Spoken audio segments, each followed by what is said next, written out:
Hey guys, this is John Adams, the Rehab and Documentation Guru, and I'm making a video in response to some replies I've gotten to postings of my videos on LinkedIn. Often what I do is I take the videos I record for YouTube and then I put them on my LinkedIn page too. It helps drive up viewership. Just another aspect of social media. Use multiple platforms to drive your content. So anyway, I had posted a video most recently, about the fact that SNFs are doing layoffs and that perhaps the best settings for therapists to think about working in would be home health and outpatient in the future. And some people brought up some good points. For example, one person I used to work with brought up the point that she had talked to a home health CFO about current state of affairs with therapy jobs and whatnot, and that CFO confided in her that this is a home health agency. Come January, they were planning to lay off half their therapist staff. And that's because in January, home health is going through PDGM, which again is going to de-incentivize billing or having a therapy threshold in visits. Just like for PDPM, we no longer have a minutes threshold of therapy to help justify billing. That's gone away. It's going away for home health as well, in the form of numbers of visits. And so anyway, what's going to possibly happen is that agencies will probably lose some therapists, but here's the thing. We're talking about Part A billing right now.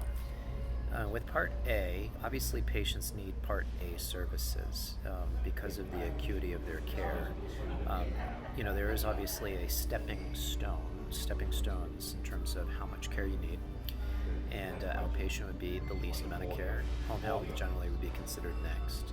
Acute SNF stay or post-acute care, and then acute rehab would be the most intensive, most expensive, and probably the shortest duration of care that is provided. Patients are going to still need that. We have an aging population, and so the patients are not going away just because the reimbursement paradigm is changing.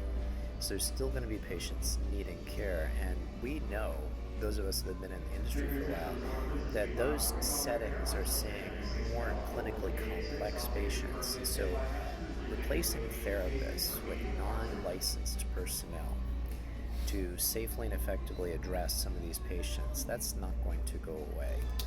What will go away are the companies, or at least the reach of the companies that have been overbilling, that have been pressuring therapists for a long time to see more patients for more time than they should be, to drive their revenues, increase the productivity of their staff, hire more staff so they can bill Medicare for more money, so they can make more money. You get my drift. So with that said, the more expensive settings, I think, are going to suffer by far the worst. Acute rehab and SNF. Home health will probably be suffering in some sectors based on the practices of some companies. Because let's face it, there are home health companies that do push productivity and push visits over what the patient actually clinically needs. But what is being seen also in the home health sector is we're getting more acute patients out into home health where they'd have a lot of medical needs. And of course that'll drive nursing up, but come PDGM with home health, reimbursement is going to be based on the clinical needs of the patient more than rehab, which means that companies will be making more reimbursement for higher clinical acuity of the patient, which means more room for allowing for services like therapy as they are medically necessary.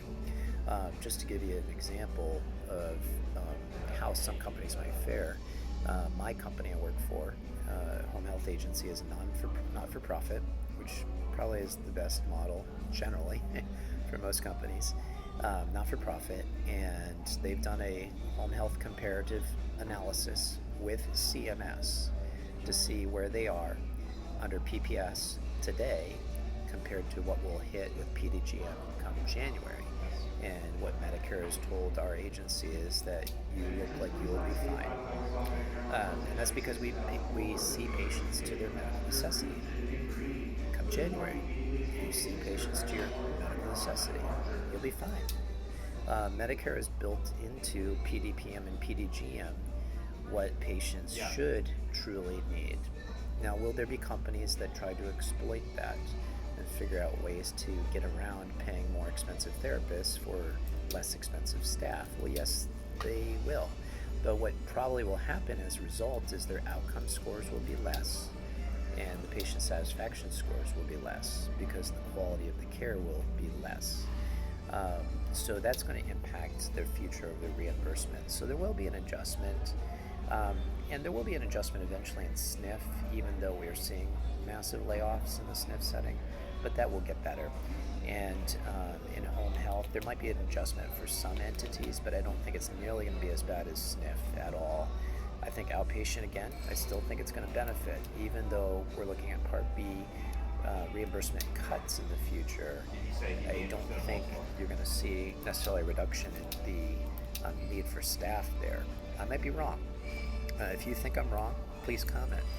But I'm trying to give you like an overview analysis of the things I know based on my experience in the industry for 10 years in clinical management and appeals management and just observing what's going on. You might have a different perspective. I'd love to hear it.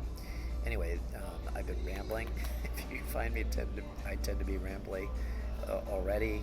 Sorry for that, but anyway, I'm just free flow thinking. Hope you have a great day. God bless. Take care.